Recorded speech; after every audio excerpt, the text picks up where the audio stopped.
이러한 중요한 사실을 숨기고 분양이 이루어졌었던 겁니다. 법원은 이를 계약의 핵심 사항에 대한 중대한 허위 사실 제공으로 판단을 했고요. 수분양자들이 중대한 착오에 빠져서 계약을 체결했기 때문에 계약 취소가 가능하다라고 판결을 했습니다.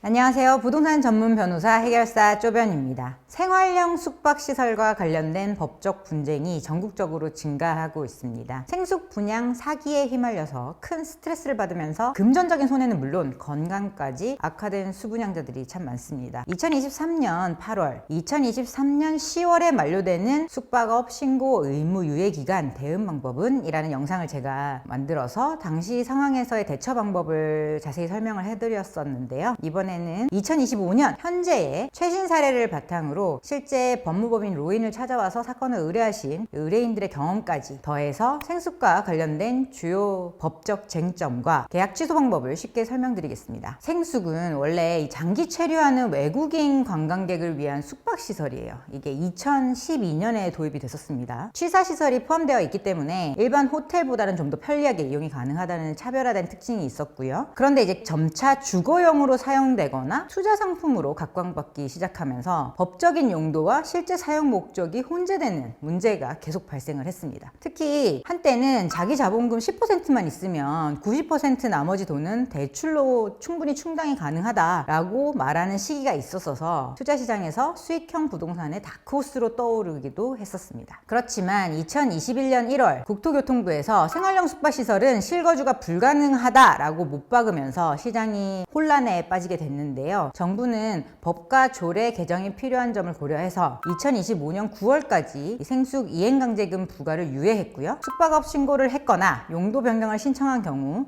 2027년 연말까지 유예한다라는 계획을 세웠습니다. 분양계약 당시에 실거주가 가능하다라는 말을 믿고 계약한 수분양자분들께서는 이게 무슨 일이야 하면서 피해를 입는 상황이 벌어지게 된 거죠. 과거 일부 법원에서는 분양 홍보 과정에서 실거주가 가능하다고 광고를 일부 했더라도 계약서 자체에 조그마한 글씨로 주거 불가라고 명시만 되어 있다면 그건 계약 사항에 포함되니까 계약 취소가 어렵다라고 판단을 해왔었습니다. 이와 유사한 판례들이 지속적으로 나오면서 분양계약을 취소하려는 이 피해자, 수분양자분들 쪽에 아주 불리한 상황이 이어졌었는데요. 그러나 최근 들어서 판례가 조금씩 달라지고 있습니다. 2025년 1월 인천지방법원에서는 법원은 분양 홍보 과정에서 실거주가 가능하다라고 허위 광고한 점을 이유로 분양계약 취소를 허용했습니다. 해당 시설은 법적으로 숙박시설로 분류되어 있어서 장기 거주가 불가능했지만 분양사에서 분양 당시 마치 아파트처럼 상시 거주할 수 있는 것처럼 홍보가 됐었던 사례인데요. 실제로는 거주 시에 법적 제한이 따르고 거액의 이행강제금 부담이 발생할 수밖에 없는 그런 상품이었음에도 이러한 중요한 사실을 숨기고 분양이 이루어졌었던 겁니다. 법원은 이를 계약의 핵심 사항에 대한 중대한 허위 사실 제공으로 판단을 했고요. 수분양자들이 중대한 착오에 빠져서 계약을 체결했기 때문에 계약 취소가 가능하다라고 판결을 했습니다. 이 판결은 유사한 분쟁에서도 큰 영향을 미칠 것으로 보이고요. 전국적으로 수많은 분양 사기 피해자분들께서 계약 철회 또는 계약 취소를 요구할 수 있는 강력한 법적 근거가 될 가능성이 높습니다. 억울하게 나도 모르게 속아서 피해를 입으신 수분양자분들께서는 이 계약 취소 소송을 위해서 철저한 자료 준비가 필요합니다. 우선은 계약서를 꼼꼼하게 검토를 하셔야 되고요. 계약서의 본건은 주거용이 아닌 숙박시설이라고 명시가 되어 있는지부터 우선 확인하시고 일부 계약서에 작은 글씨로 레지던스는 비주택 상품이며 일반 주거용 건축물과는 다르다라는 내용이 포함되어 있는지부터 우선 살펴보셔야 됩니다. 법원은 계약서 자체에 이런 내용이 명확하게 포함이 되어 있다면 분양 홍보에서 다소 과장이 있었더라도 계약 취소까지는 어렵다라고 판단하는 경향이 있기 때문에 이런 부분은 살펴보셔야 되고요. 또한 분양 홍보 및 광고 자료 자체를 확보해 두시는 것이 중요합니다. 계약 당시에 모델하우스에서 배포해준 브로셔 그리고 광고 전단지, 당시에 인터넷에 홍보했던 자료들, 그리고 신문이나 인터넷 기사, 분양 상담 직원이 설명한 내용이 담긴 문자 메시지라든지 안내 책자 같은 것들, 모든 것이 다 중요한 증거가 될 수 있습니다. 뿐만 아니라 분양 상담을 받는 과정에서 상담 직원이 당연히 주거가 가능한 가능하다라고 말한 녹취록이나 메모, 그리고 분양 중개인과 주고받은 문자 대화 같은 것들도 이렇게 허위 광고를 했었다라는 점을 입증할 수 있는 핵심 자료로 활용될 수가 있습니다.